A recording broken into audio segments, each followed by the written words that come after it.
आज चुशूल में चीन के साथ कमांडर लेवल की तीसरे राउंड की बातचीत चल रही है। इस बारे में हमारे पास कुछ जानकारी है। इस बार बातचीत भारत की शर्तों पर हो रही है और सबसे बड़ी बात यह कि इस मीटिंग के लिए खुद चीन छटपटा रहा है।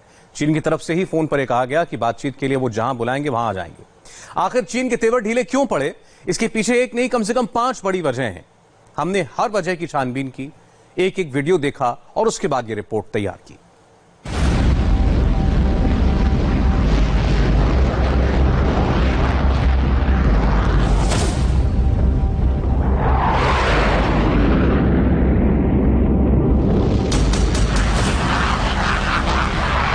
एलएसी पर fighter jet Sukhoi,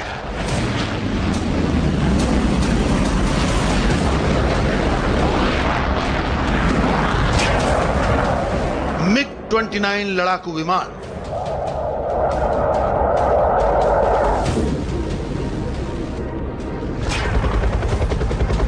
Apache attack helicopter,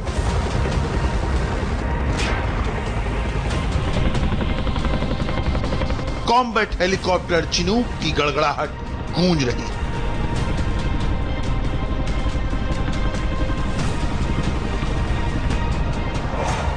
यह हिंदुस्तान की वो आसमानी ताकत है जिसने अभी से चीन को बैकफुट पर धकेल रखा है, क्योंकि चीन के पास फिलहाल इनका जवाब नहीं है। सबसे पहले लद्दाख की ये रिपोर्ट देखिए। लद्दाख के आसमान में लगातार इंडियन एयरफोर्स के जो विमान हैं, हेलीकॉप्टर्स हैं या फाइटर्स हैं, सॉर्टीज कर रहे हैं। आप देख सकते हैं कि मेरे पीछे आप ये देख रहे हैं इंडियन एयरफोर्स का ये Mi-17 V5 हेलीकॉप्टर है। ये भी अब यहां से उड़ा है और अब धीरे धीरे एलएसी के करीब जाएगा और वहां पर ये एयर कॉम्बैट ड्रिल करने के बाद वापस आएगा। और देखिए Su-30 MKI, ये Su-30 MKI विमान यहां से हवाओं को चीरता हुआ आसमान की ओर आगे बढ़ता हुआ जा रहा है। तो चाहे हेलीकॉप्टर्स हो या फिर हमारे फाइटर विमान हो, लगातार लेह और लद्दाख के आसमान पर ये ना सिर्फ कॉम्बैट ड्रिल कर रहे हैं, मंडरा रहे हैं।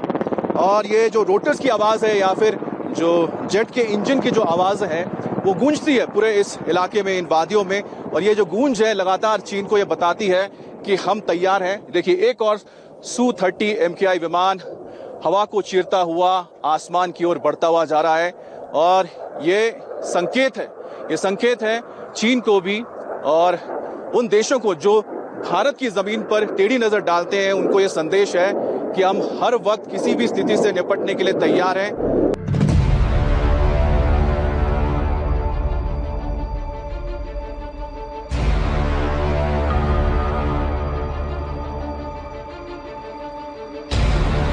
और अब इन सबसे ज्यादा पावरफुल, इन फाइटर प्लेन से ज्यादा एडवांस रफाल एलएसी पर उड़ान भरता नजर आएगा, जो सबसे बड़ा गेम चेंजर बनेगा।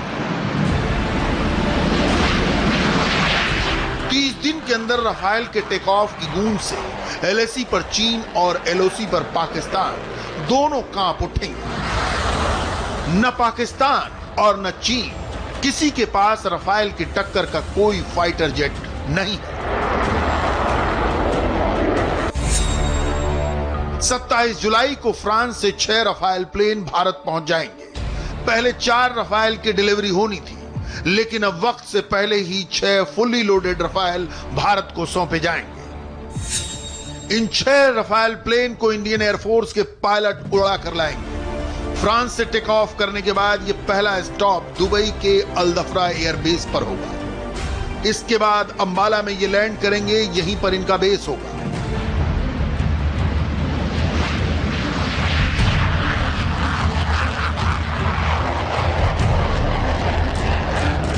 जब हम कहते हैं फुली लोडेड रफाल आएंगे तो इसका मतलब क्या होता है, यह समझना बेहद जरूरी है। फुली लोडेड प्लेन का अर्थ होता है फाइटर प्लेन मिसाइल से, बॉम्ब से, कॉम्बैट इक्विपमेंट से पूरी तरह लैस होते हैं। वॉर जोन में जाने के लिए 24 घंटे और 365 दिन रेडी। अब जरा समझिए रफाल की खासियत क्या है। रफाल में कौन कौन से हथियार लगे हुए होंगे। रफाल 2200 किलोमीटर की सुपरसोनिक रफ्तार से उड़ने वाला मल्टी रोल फाइटर है। रफाल 9000 किलो से ज्यादा बॉम्ब से हमला कर सकता है।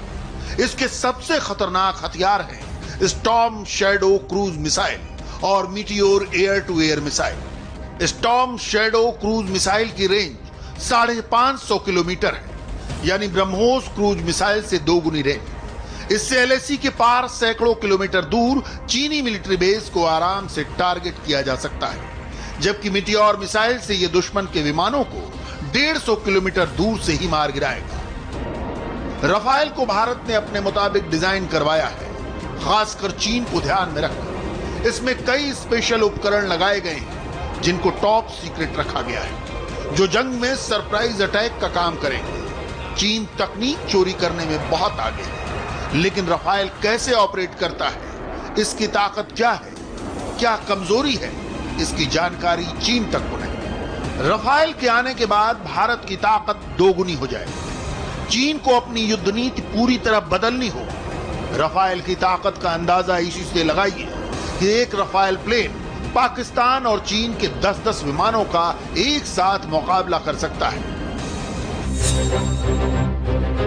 रफाल की पहली स्क्वाड्रन हरियाणा के अंबाला में तैनात की जाएगी। वैसे एक स्क्वाड्रन में 18 विमान होते हैं, लेकिन शुरुआत में 6 विमान ही तैनात होंगे। अब जरा समझिए रफाल के लिए अंबाला को ही क्यों चुना गया। नक्शे पर अंबाला एयरबेस ऐसी जगह पर है जहां से रफाल लॉन्च होने के बाद पाकिस्तान के साथ पश्चिमी तिब्बत में बने चीन के हवाई अड्डों तक आराम से पहुंच सकते हैं। बिना रिफ्यूलिंग के रफाल 3700 किलोमीटर के दायरे में उड़ सकता है। इसलिए पूरे उत्तर भारत की सुरक्षा अब रफाल के हाथों में रहेगी।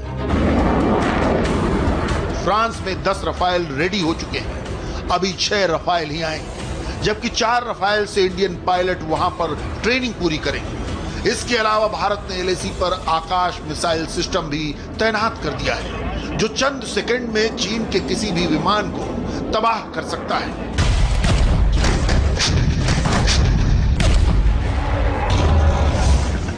कोई भी युद्ध की तैयारी 10-15 दिनों के हिसाब से नहीं होती, बल्कि 8 से 10 महीने तक वॉर पीरियड मानकर प्लान किया जाता है। कई बार ऐसा भी होता है जब दोनों सेनाएं एक दूसरे के बराबर होती हैं तो युद्ध टाल दिया जाता है। अगले महीने हमारी एयर फ्रंट लाइन कैसी होगी वो देखिए।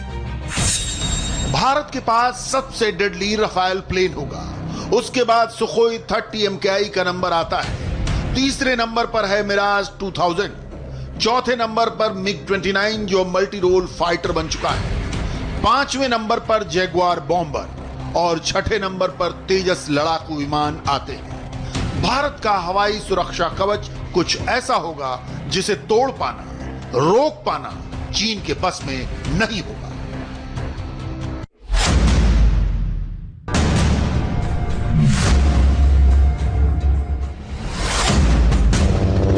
भारतीय सेना किसी भी चुनौती के लिए पूरी तरह तैयार है।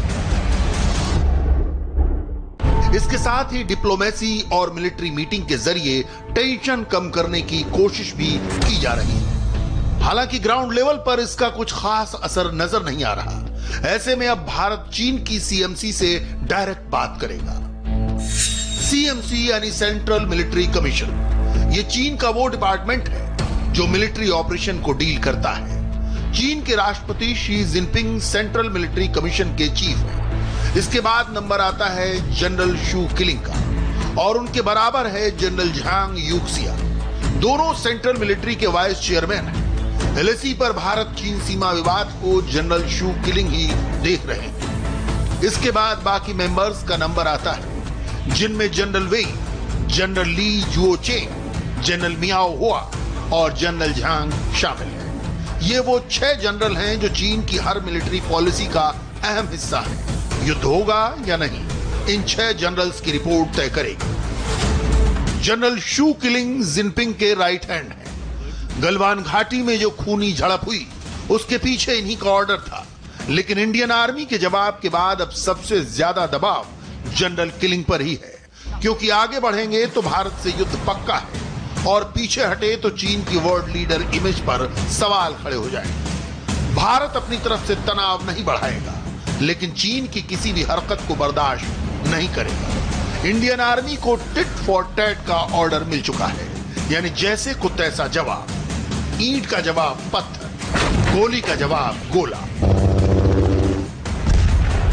भारतीय जांबाज देश की सुरक्षा के लिए एलएसी पर तैनात हैं। दूसरी तरफ चाइनीज सेना है। पीएलए में कितना दम है, वो युद्ध लड़ने के लिए कितनी काबिल है, चीन के प्रोपेगेंडा वाले वीडियो और रियलिटी में कितना सच है, हमने ये डिटेल में जाना। रिटायर्ड लेफ्टिनेंट जनरल पीजेएस पन्नू, जो चीनी सेना को बेहद करीब से जानते हैं, उन्होंने चाइनीज आर्मी के बारे में जो खुलासे किए वो आपको जरूर सुनने चाहिए।